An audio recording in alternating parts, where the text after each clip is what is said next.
Angelica Sperb. Well, thank you very, very much for joining me for our 14th episode of Sperb's Herbs. Today we are going to be talking about a very interesting herb, which is going to be Huang or Ephedra. This is probably one of the most notorious herbs we have, and it is absolutely an important herb. We're going to find out how important that is in our pharmacopeia. And it's just there's nothing to be said about it, and it's banned in large parts of the world. So we're going to be talking about all of that today. It's a very interesting episode of Sperb's Herbs. So today's episode is, if you are an acupuncturist, this podcast as well as others are approved for California Acupuncture Board Continuing Education Units and National Certification Commission of Acupuncture and Oriental Medicine professional development activities at a reasonable cost.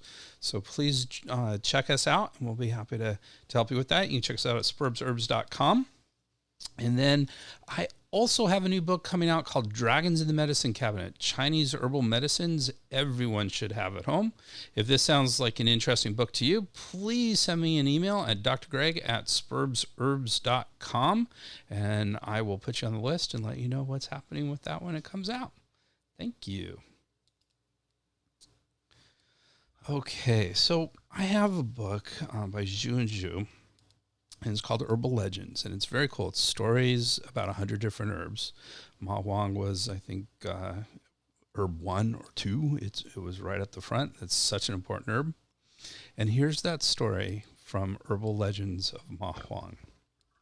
There was an old herbalist who was without child.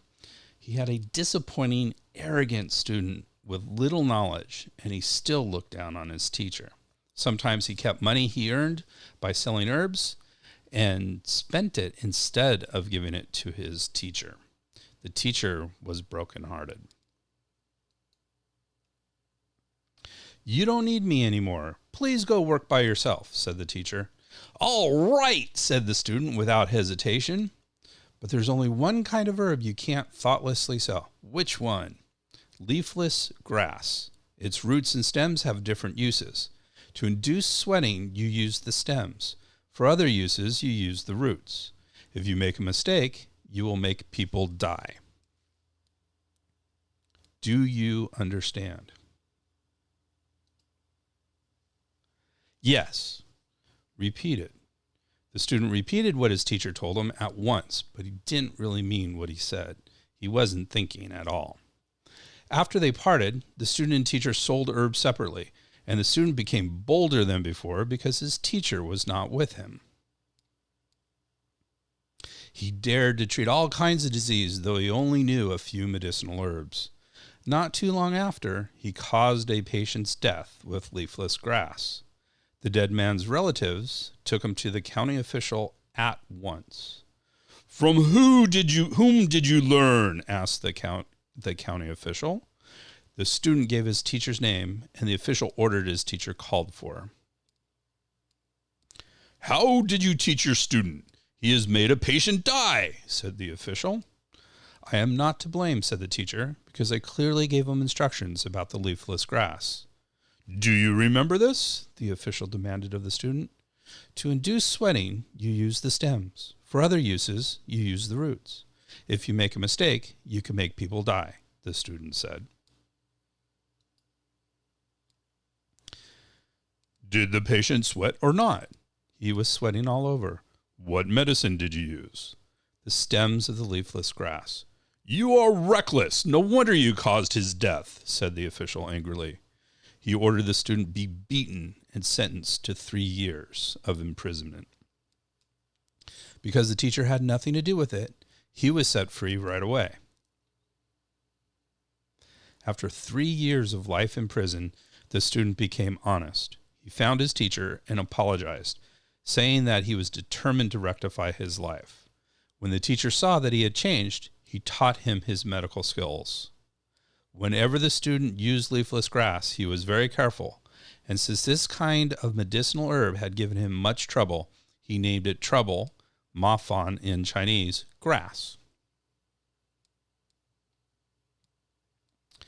Later, its name was changed to Huang because its roots are yellow. And Huang is the Chinese word for yellow.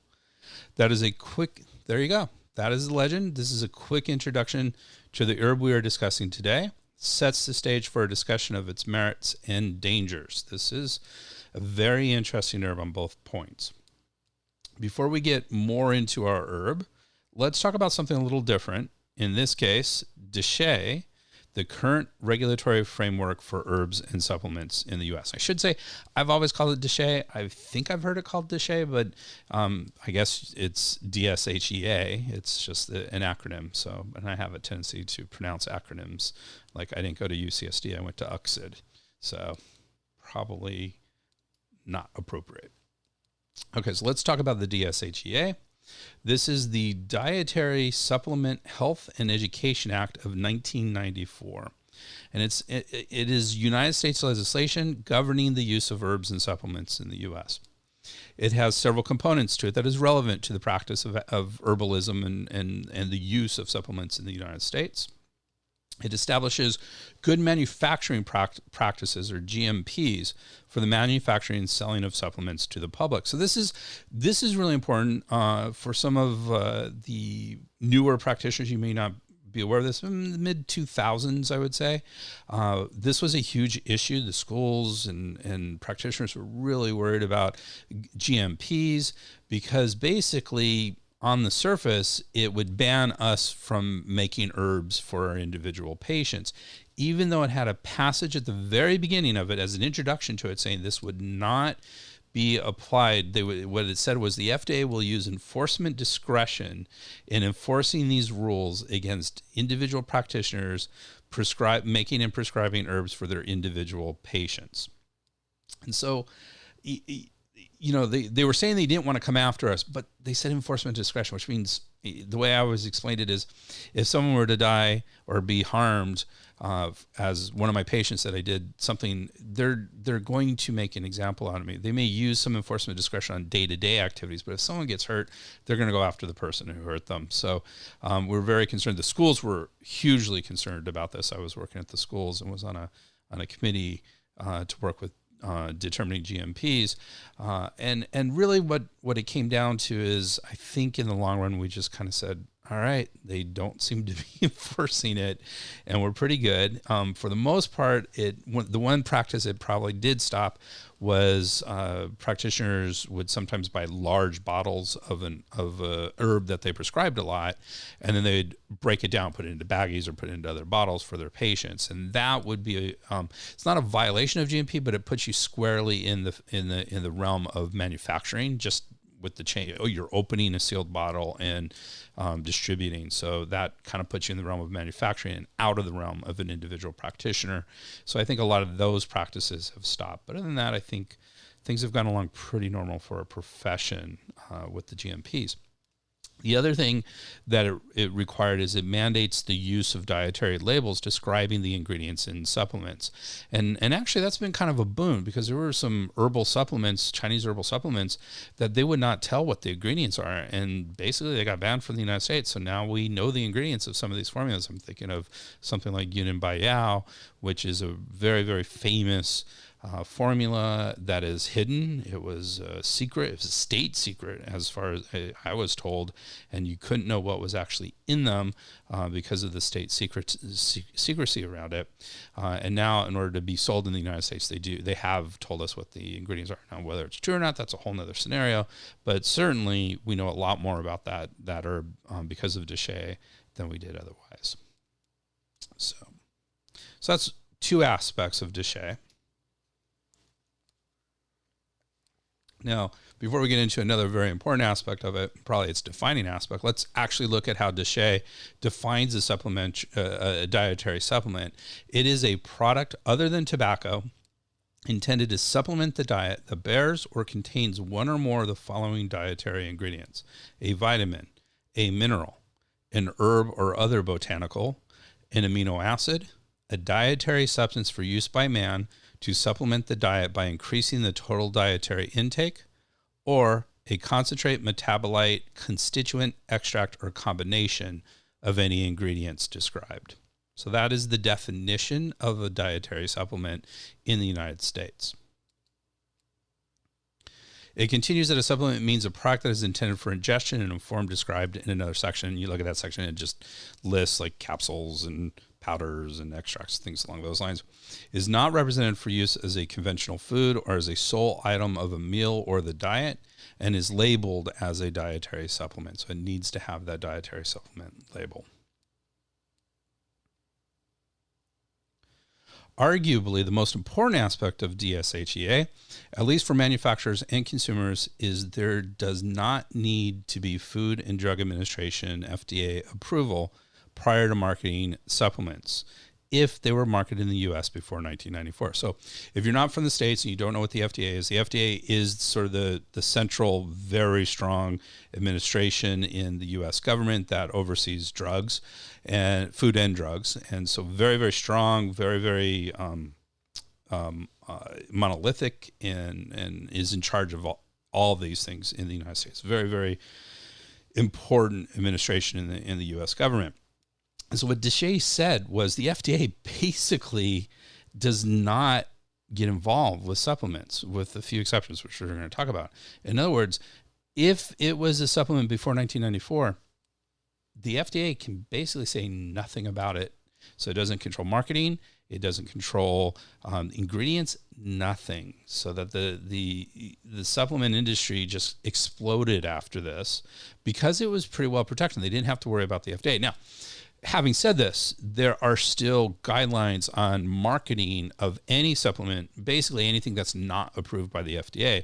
In other words, you cannot, in the US, you cannot make claims that it cures disease in any way, shape, or fashion.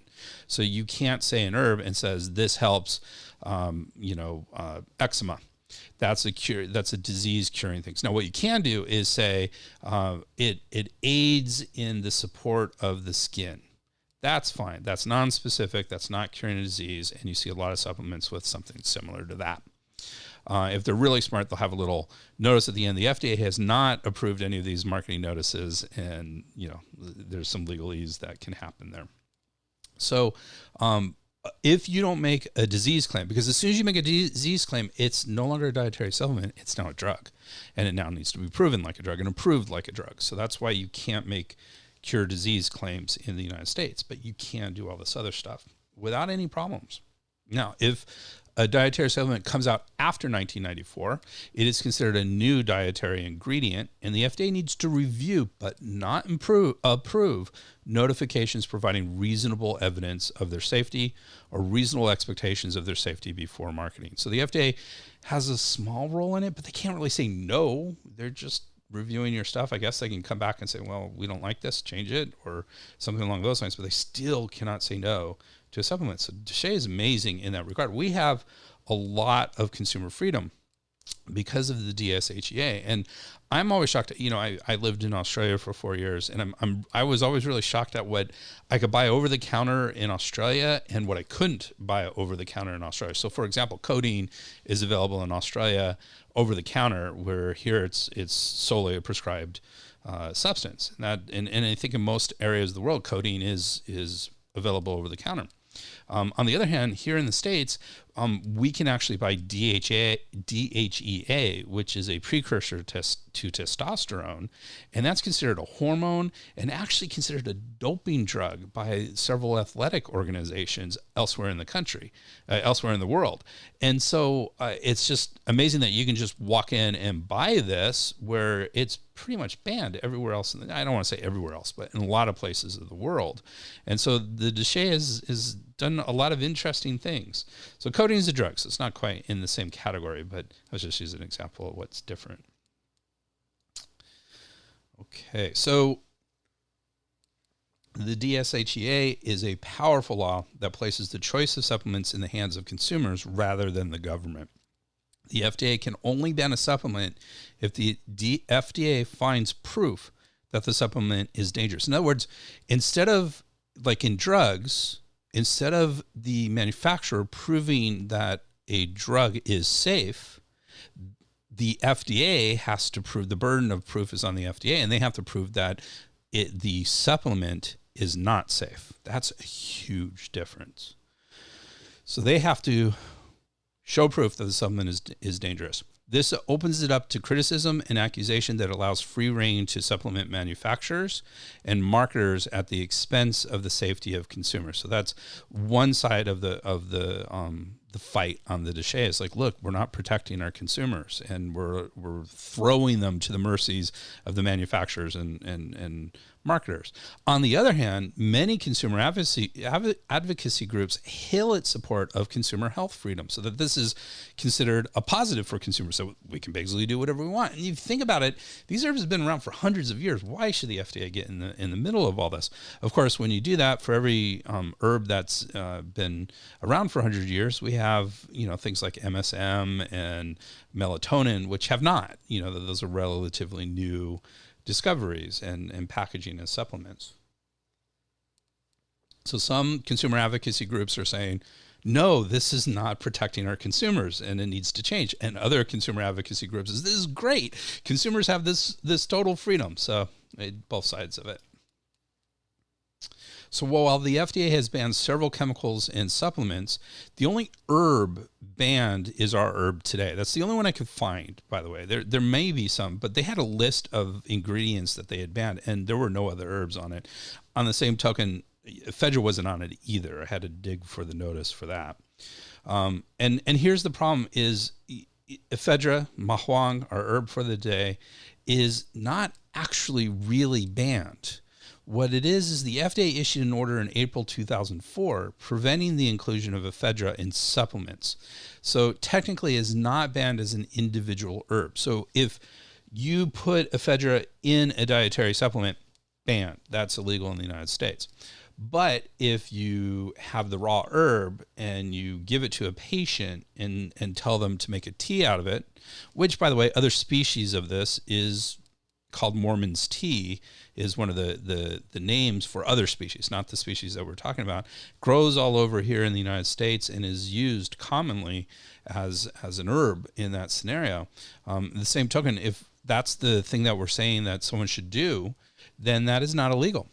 We can recommend it, though I'd be very cautious about malpractice concerns. I think if you were to talk to your malpractice company, they would say, no, we would not cover you if you prescribe this in any way, shape, or form, which is a valid choice on the malpractice insurance company. So that's a different scenario. But it is technically not banned as an individual herb.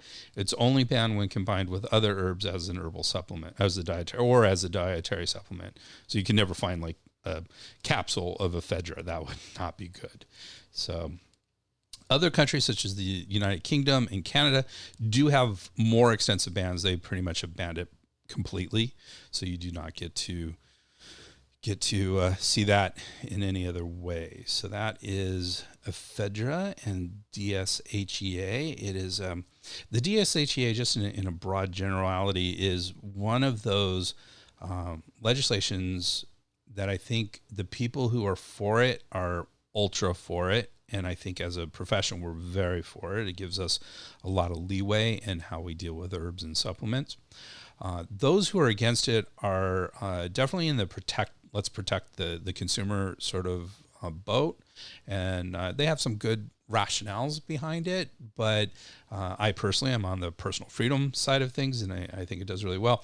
And it's interesting, every few years there's usually sort of a movement to change or eliminate the DSHEA. And I've heard, I don't know if it's true, I haven't been able to find this, but I've heard like every time they go about doing that, the switchboard at Congress just goes wild. It's like, this is one of the most popular laws out there in the United States, and there's a lot of people who don't want this touched in any way whatsoever. So that's DSHEA. Very, very important in the United States and for herbalism in general. All right, so that leads us to the gist, the center of what we're talking about today, which is Ma Huang. So those are both second tones, if you're familiar with Chinese. Again, every episode I talk about I've had a few years of Chinese and my pronunciation sucks, so please excuse it. So Ma Huang is of the family Ephedra, and its medicinal part is the herb. So it's Ephedra herba is the Latin, as we saw at the title card here. Its English translation is hemp yellow or numb yellow herb. So those are sort of direct translations of what Ma Huang means.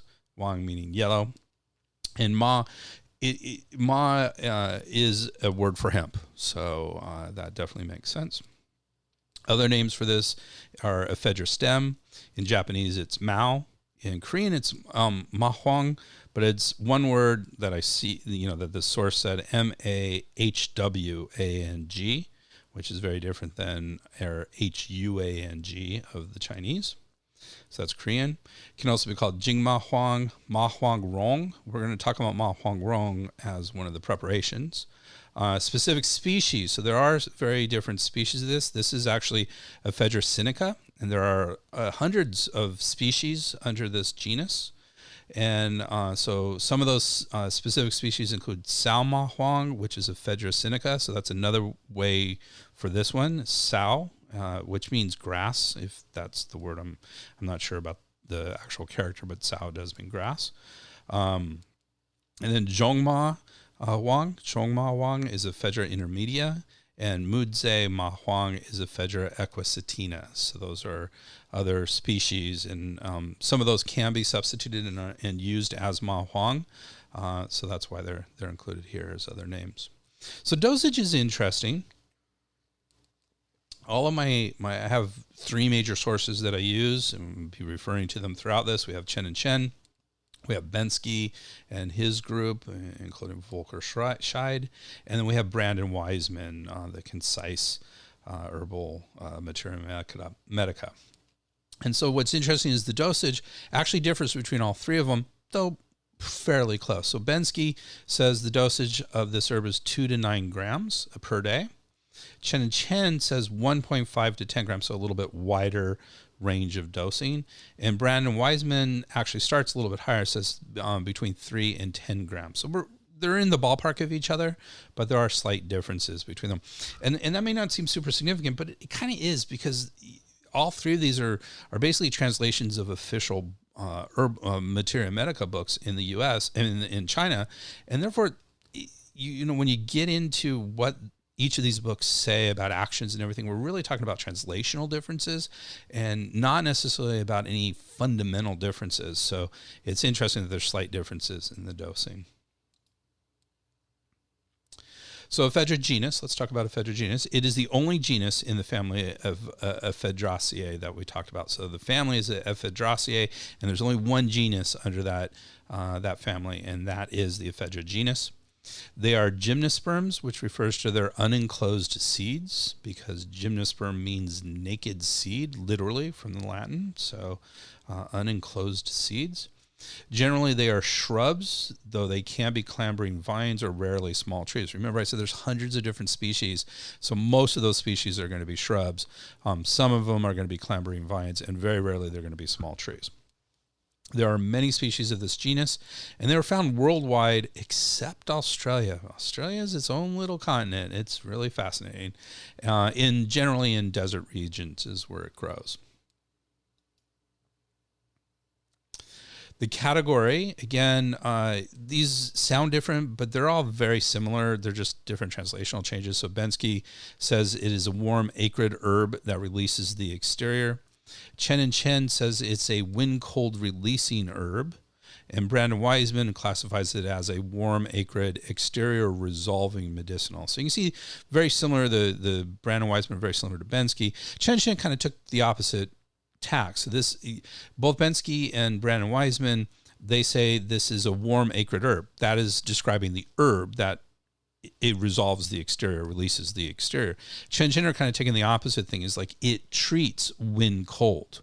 So it's still a warm acrid herb. It hasn't changed or anything, but it's out now looking at the type of treatment, and it's treating wind cold and releases that wind cold. And so that's where the difference is, the translation, but they're all three very much in the same ballpark. It is acrid or spicy, so those are considered synonyms as translations in our field. Slightly bitter, according to Bensky and Brandon Wiseman. Warm and enters the lung and bladder. So Chen agrees with all that, except Chen doesn't think it is slightly bitter. They think it is actually bitter. So it's not slightly, it's full on bitter. So if that seems a little weird, all our herbs have these tastes. We haven't really discussed that in Sperb herbs, and we will at some point. And those tastes are said to have specific properties. So the fact that something is slightly bitter versus fully bitter changes its strength in some of its actions. So it's a subtle and probably not a hugely impactful difference between them, but it does have some impact, that the fact that they think it's slightly bitter. The best quality of Ma Huang has light green or yellowish green stems, sections of which cannot be separated, with a reddish brown center. So that's good quality. Bensky and Chen both agree that the original source for this herb is the Shennong Ben Sao Jing, or the Divine Husbandman's Classic of the Materia Medica, written sometime in the 2nd century CE. So this is probably, the Shennong Ben Sao Jing is the oldest existing book on singular herbs. So again, this shows how long this herb has been used. It was written down in the 2nd century. It's been used for a lot longer than that. So we know how long this is and how important this herb is. In fact, that it was in the very first text. So very, very important thing. The reason why I kind of make it clear that Bensky and Chen both agree that this is the original source is because sometimes they don't. And that could be significant and at least historically interesting that there's some confusion. But here there isn't. It definitely came from that. I've talked about Shennong before, but if you don't remember, Shennong is considered one of the 3 ancient emperors, gods sort of thing in China, and he was said to have given us cultivation and herbalism and all that sort of thing. So this book is attributed to him, basically, that again kind of shows the reverence for the history of all this. So definitely a very important book, important historical legendary figure. Okay. According to Bensky, Ma Huang has the following actions. It induces sweating and releases the exterior. So that's important. So one of the things that you're going to see, all these, in some way, shape, or form, they're going to say it induces sweating, and that is probably one of its main functions, and releases the exterior. So what we're trying to do is, the idea here is you've been attacked from the outside with a cold pathogen. We say a wind cold pathogen. So when you have a cold in the biomedical sense, there's lots of different types of colds in Chinese medicine. You can have a cold, a warm cold, a damp cold, a dry cold. Generally, cold colds and warm colds are the big differentiator. And instead of saying a cold, we say a wind attack. So a wind cold means you have a cold that is of cold nature. And so this induces sweating and releases the exterior. So the idea is when you get attacked from the outside, you want it to push it back out to the outside. And this herb can help you do that very effectively when it is a cold pathogen, a wind cold pathogen entering from the outside. So inducing sweating is one way we push it out, and releasing the exterior is we're clearing the way for it to go out. So it also disseminates and facilitates the lung qi. So in other words, it helps lung qi move. So if you have a wheezing or something along those lines, this is considered one of the big asthma drugs, asthma herbs, I should say, for in the Chinese Materia Medica, and it's because it facilitates and disseminates the lung qi, allows it to do it. And we know that ephedrine and pseudoephedrine, which we're going to find out are the contents of this, actually do dilate our bronchioles, which is exactly what you need in an asthma and would be very similar to this sort of Chinese approach to it. Same token, it calms wheezing. Wheezing is a hallmark of asthma and indicates narrowing of the airways. So it calms wheezing and stops coughing. Again, coughing is a component of asthma, as well as other things. I'm not just limiting it to asthma. I'm just kind of making my point about asthma. It also promotes urination and reduces edema. So it's very interesting, that context. That function of promoting urination and reducing edema is something that's very common in our category of herbs called drain damp herbs. And so this is a very interesting aspect. A lot of the herbs that are in this category do not promote urination or reduce edema. So that's a different thing. It warms and disperses cold pathogens. So in this case in particular, like I said, that's what it kind of does anyways. It opens up the exterior and warms and pushes out the cold pathogens from a wind cold. But in this case, what we're actually talking about is a deeper in the body cold, and a specific type of cold, that's called wind cold painful obstruction. And this is going to be more about like that cold that gets into the joints and just really hurts and aches, and it's cold. That's the important part. It's cold. And it's in a category of syndromes or diseases in Chinese medicine called B, or painful obstruction patterns, Bijang. And so it's very useful for that as well. So it's not really that wind cold that we're talking about that's from the exterior. This is more of a more internal wind cold that has invaded the joints in particular. Chen has very similar actions, though like I said, there are translational differences, so they're going to sound a little bit differently, but they're very similar. So releases the exterior through diaphoresis. We're going to see that word a lot, diaphoresis. That basically means promotion of sweat or perspiration. So releases the exterior through sweating. I told you that was going to be on all of these. Relieves wheezing and dyspnea. So dyspnea means trouble breathing. So, which frankly, if you have wheezing, you probably also have dyspnea at some level. And stops cough. So it does that. It regulates water circulation and relieves edema. That's that promote urination that we saw under Bensky, very similar. And disperses cold, which it is very warm. This is a very warm herb, so it definitely disperses cold. And finally, Brandon Wiseman, again, has very similar actions, but stated differently as well. So it promotes sweating and resolves the exterior. That sounds very similar to Bensky. It diffuses the lung and calms panting. So that's an interesting translation, because when in Chinese, we often will say wheezing / panting. The translation is very similar. And so even though there's a slight difference in that symptom, so they chose to go on the panting side rather than the wheezing side, but they're very similar, though slightly different. It disinhibits water and disperses swelling. So again, that's a different way of saying that promotes urination and reduces edema, but that's in the same ballpark.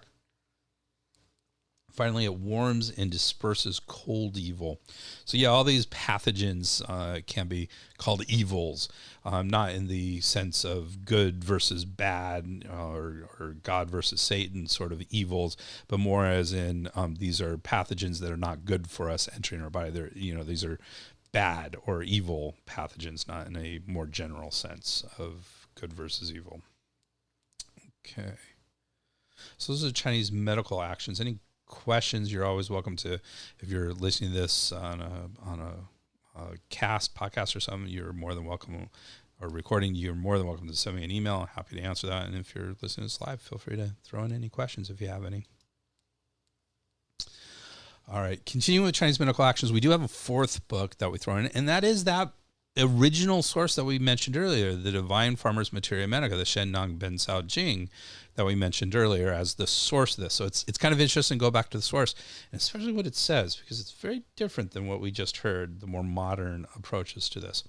So the Shennong Ben Sao Jing says that it is a middle-class herb, which is interesting because obviously in the West, right now we consider this to be a dangerous herb, and that would be considered an inferior class herb. So superior class herbs are basically those that make you light and make you help your body and should be taken long term. Middle class herbs should be taken when you are not feeling good and then probably stopped. And then the inferior should only be used for short periods of time to directly stop a disease process. So this is a middle class herb. So it's an interesting herb. And here's a quote from its section. It is bitter and warm. Again, very much in line with what we've been talking about. Non-toxic. Don't think that's in line with the overall feelings of this. Treating mainly windstroke cold damage. So windstroke is different than the wind cold that we were talking about earlier. This is more of a sudden attack of cold and more internal than the wind cold that we were talking about, which is more external. There's two kinds of winds, an internal wind and external wind. We've been talking about the external wind. This is referring more, when you talk wind stroke, it's more of the internal type of wind. So it treats mainly wind stroke, cold damage, headache, and warm malaria. Interesting, warm malaria. I'm sure that's a type of malaria. Since we don't treat a lot of malaria, I haven't really studied that in the Chinese point of view. It diffuses the exterior through sweating. So again, we still have that sweating thing. Eliminates evil heat qi. So that's interesting. Heat. So this is saying it treats heat rather than treats cold. It's really strange. Suppresses cough and counterflow qi ascent, which, by the way, is sort of a different name for a cough, or a cough is a type of qi ascent, of ascending qi. Eliminates cold and heat. Interesting.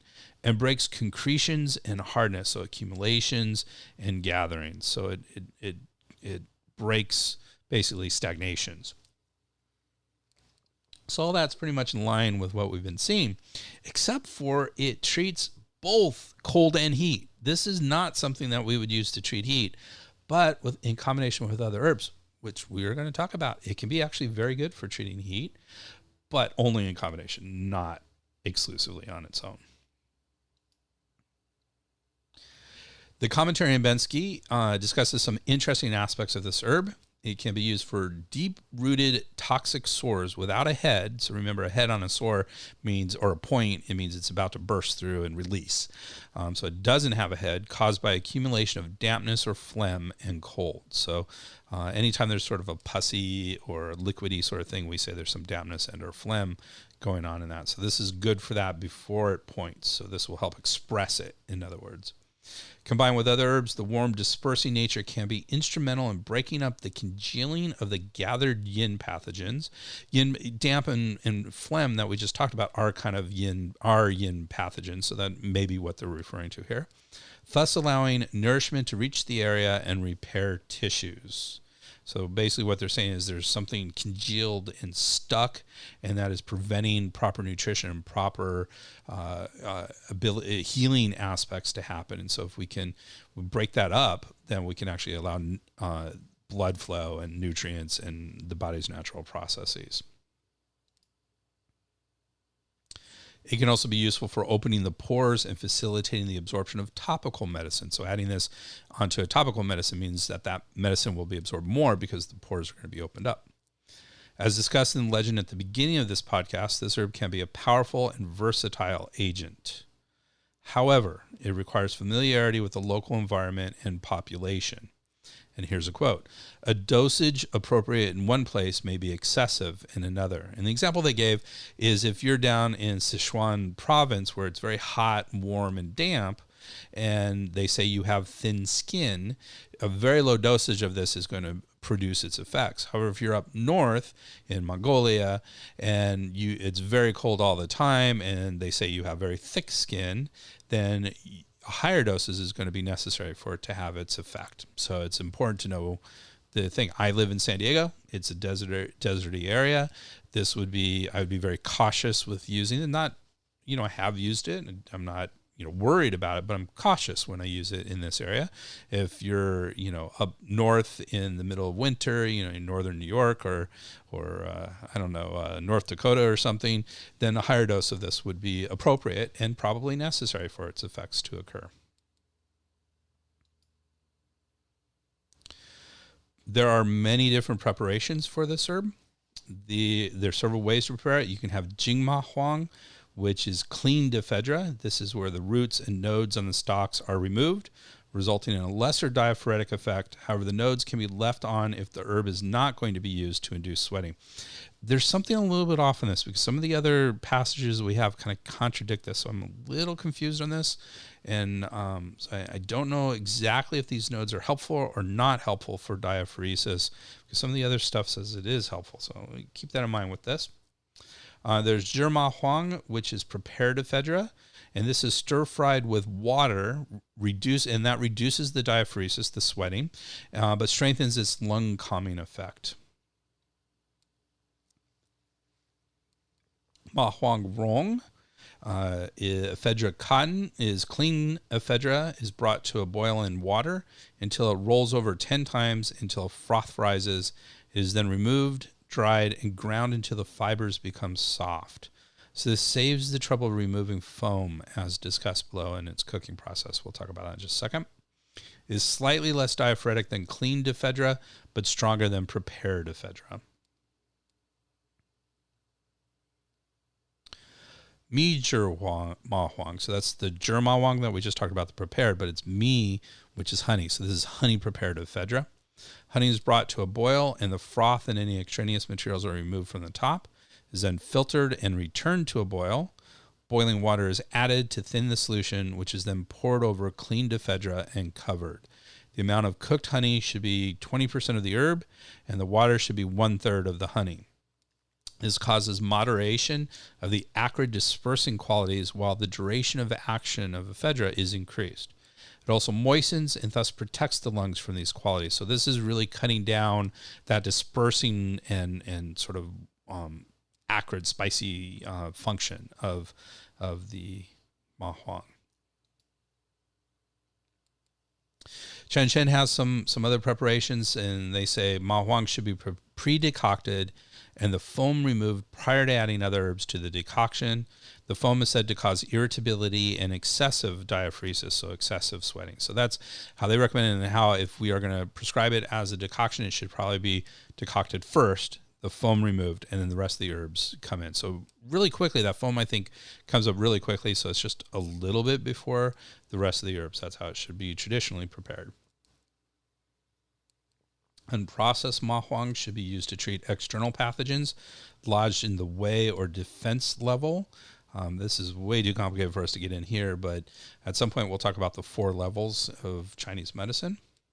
Honey-fried ephedra should be used when treating respiratory or respiratory conditions. Sorry, I say respiratory from my Australian days.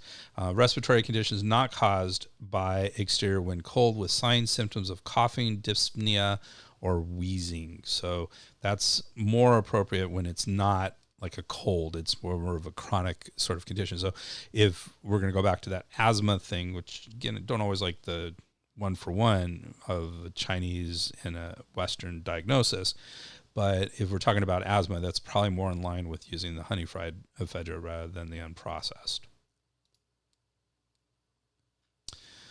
So now we start to get into combinations of this with other herbs, and this has some really fundamental and important combinations in Chinese medicine.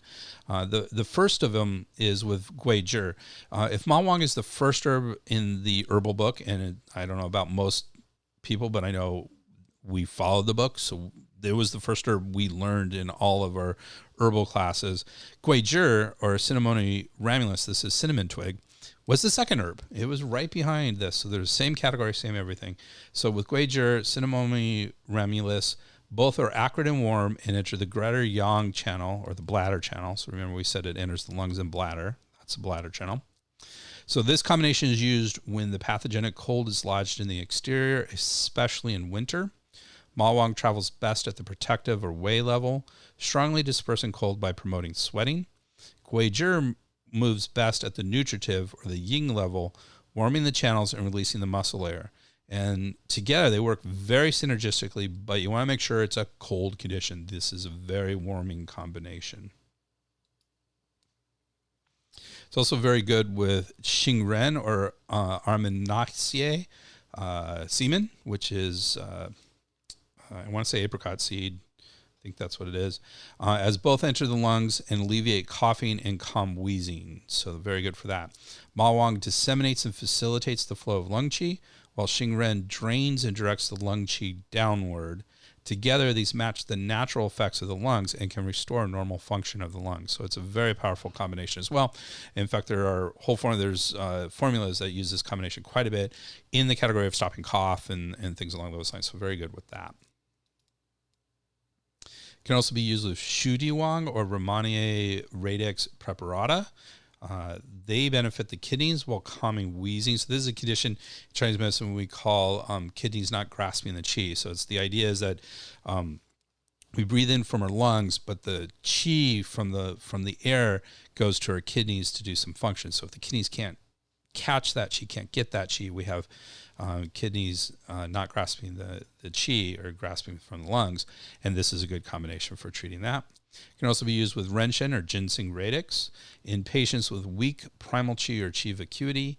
This combination restores the qi and allows the pathogen to be dispersed without causing profuse or continuous sweating. So if you were to give Ma Huang to someone who has weak qi, basically this is going to disperse the qi that the little qi they already have, and not the qi that's there is not going to be able to hold in the perspiration. So there's a lot of bad sweating that happens. It's what we call non-productive sweating, and is a bad thing. It makes the patient weaker and worse. So this is a good combination to prevent that.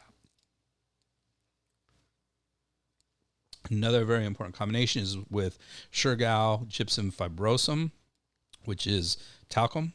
And Ma Huang they're both acrid in dispersing and enter the lungs, though Shirgao is very cold and works deeply. So they're kind of opposites. While they both go into they're both spicy and they go into the lungs. One's very warm, one's very cold. Together, they strongly disseminate the lung qi, cool heat, and calm wheezing. So remember, Ma Huang is warm.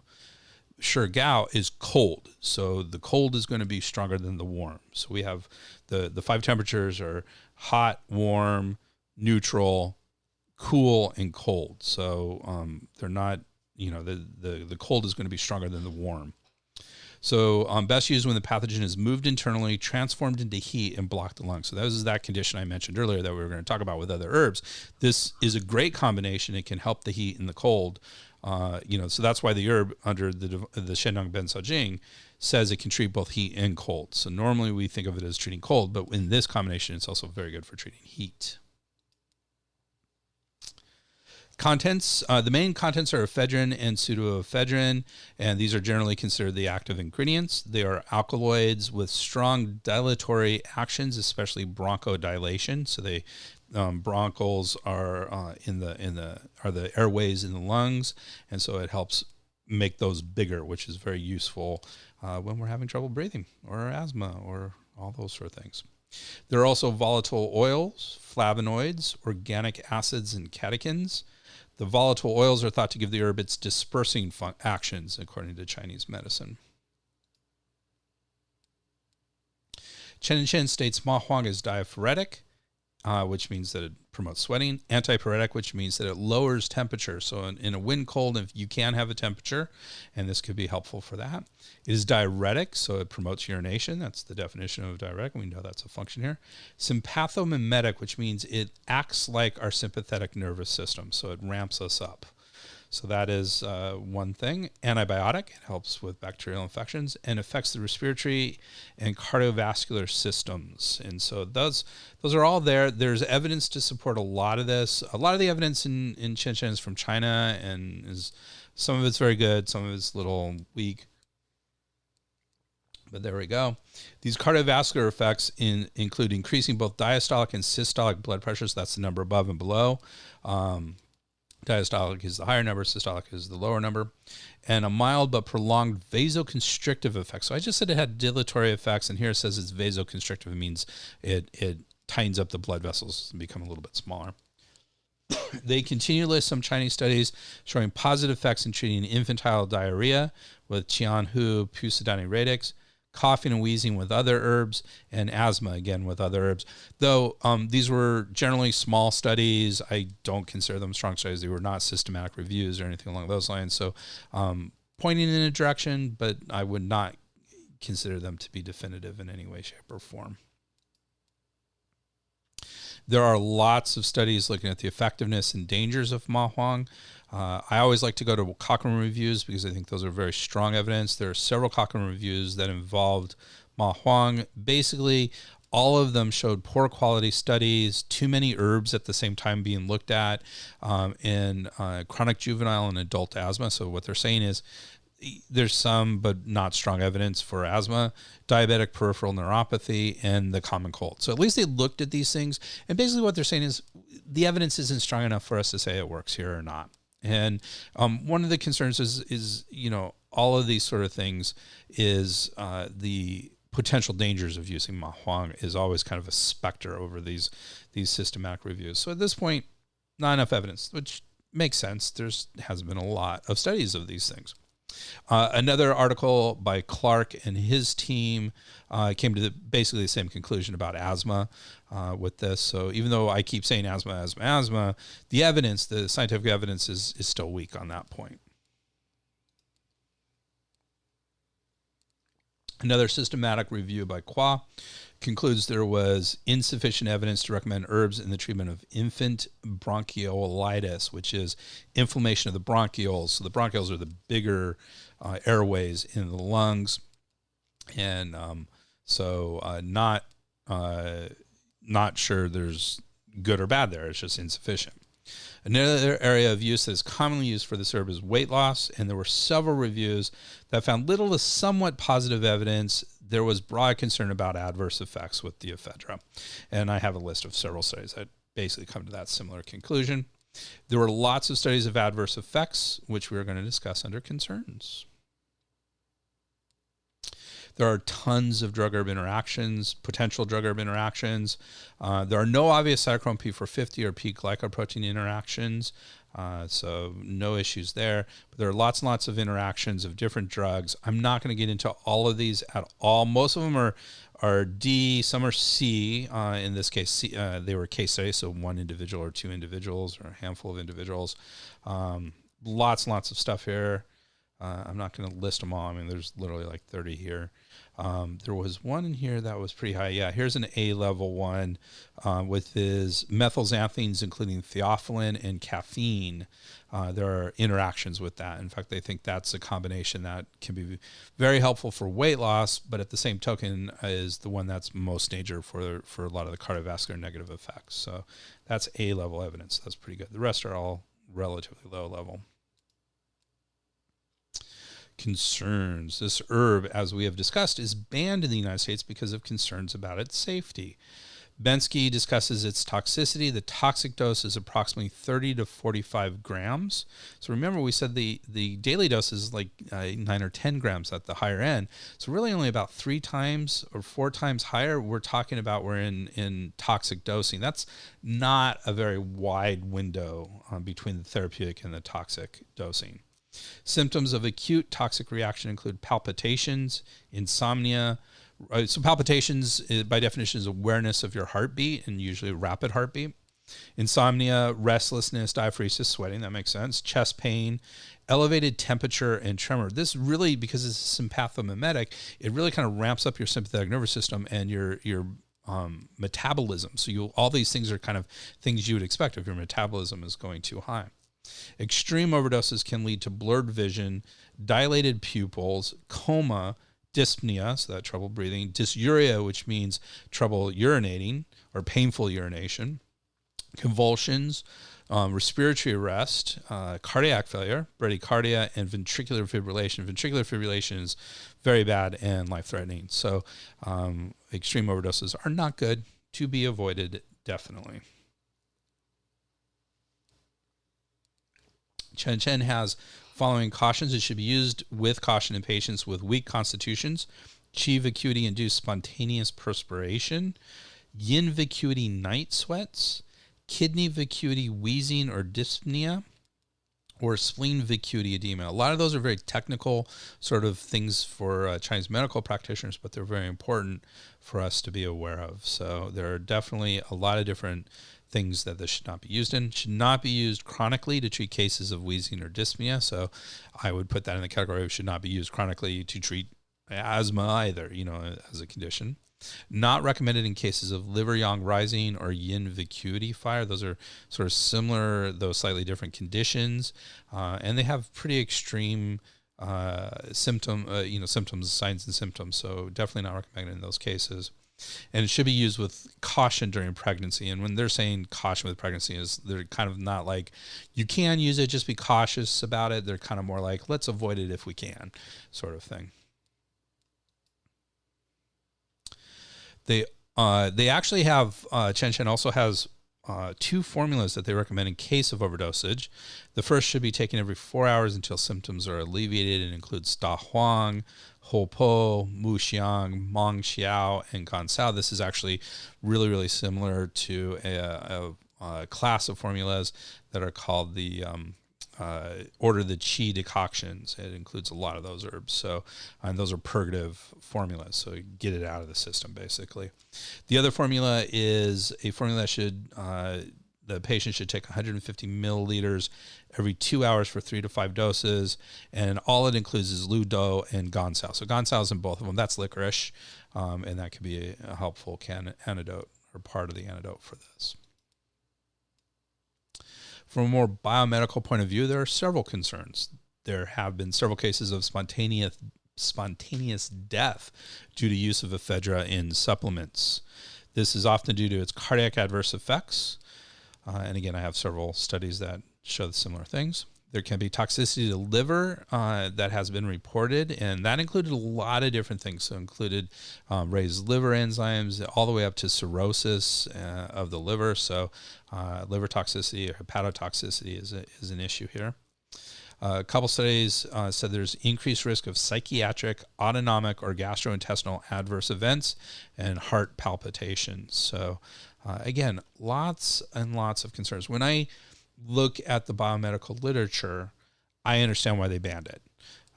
From a Chinese medical point of view, when used properly, I don't think there's a whole bunch of danger in this herb, but with the stuff that has happened, I mean, people have died from this herb. That's hard to say about other herbs.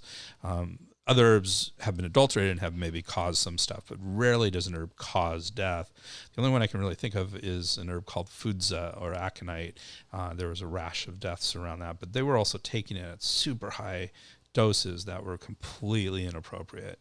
So, but you could maybe make the same case for ephedra as well.